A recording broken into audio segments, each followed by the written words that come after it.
expect tong mangyayari tong ganito, yung araw na to. Pinangarap ko to pero hindi ko alam na darating din sa punto na aabot sa ganito. Na yung pagbabago nung nangyari nung unang kasal namin, hindi ko expect na mangyayari ulit na mas maganda pa.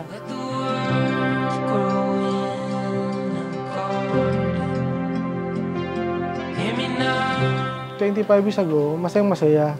At ngayon, doble kasi siyempre, hindi namin akalain na milestone to sa buhay namin. So talagang dapat talaga ipag-celebrate.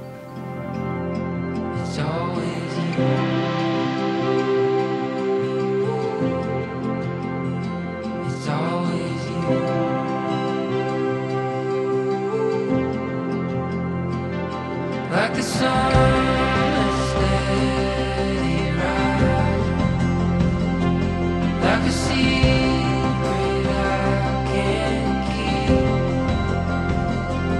I have loved you forever.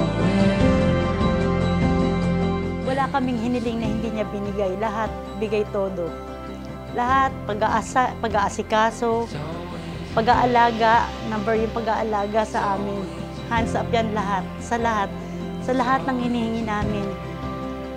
Pati sa travel, na pag sinabi namin, pang gusto namin pumunta sa ganyan, automatic, mga sinabi ko lang ngayon, mga ilang araw sasabihin nila, oh, mag-ayos ka na, may alis na tayo sa ganyan. Lahat na hindi ko talaga naranasan ng dalaga ko, lahat binigay niya.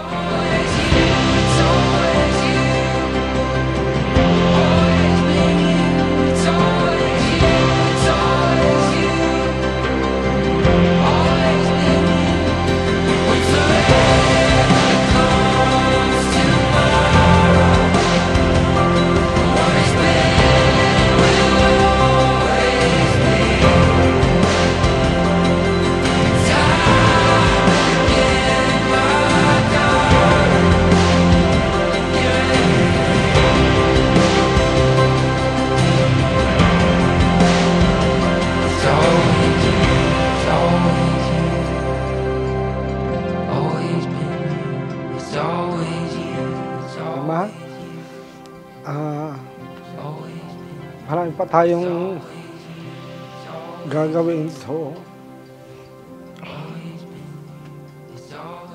promise, I will be here for you. I love you.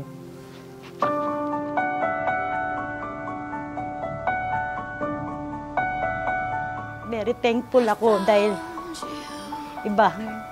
May sabi nila, binibitwit ko yung sariling bangko ng asawa ko, pero lahat. Hindi lang naman kami sa loob ng bahay ang tinulungan niya. Lahat, dinala niya. Pati kamag-anak ko, kamag-anak niya. Wala siyang iniwan. Lahat kami binitbit niya. Kung ano man siya meron ngayon, siguro blessing na rin para sa amin yun. Dahil iba ang ano ni Boyet talaga. Iba yung pananaw niya rin sa buhay, hindi lang para sa sarili niya. Nasa isip niya parati lahat kami. Boyet, do you reaffirm your married love and fidelity to Grace before God and His community? Yes, I do. Grace, do you reaffirm your married love and fidelity to Boyet before God and His community? Yes, I do.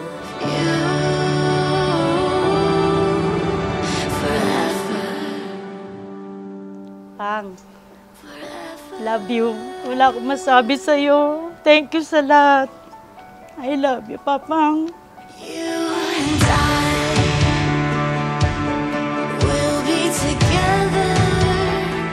Pangako ko yung kung ano man yung gusto namin na kung ano yung pangarap niya, then siyempre marami pa kayong gustong puntahan na mga ibang bansa, abroad, mamasyal. Kung kaya ko ba, then gagawin niya. Tutuparin ko sa kanya yung mga gano'n. Kasi alam ko marami pa siyang gustong papuntahan din na lugar na bansa, mabisita namin.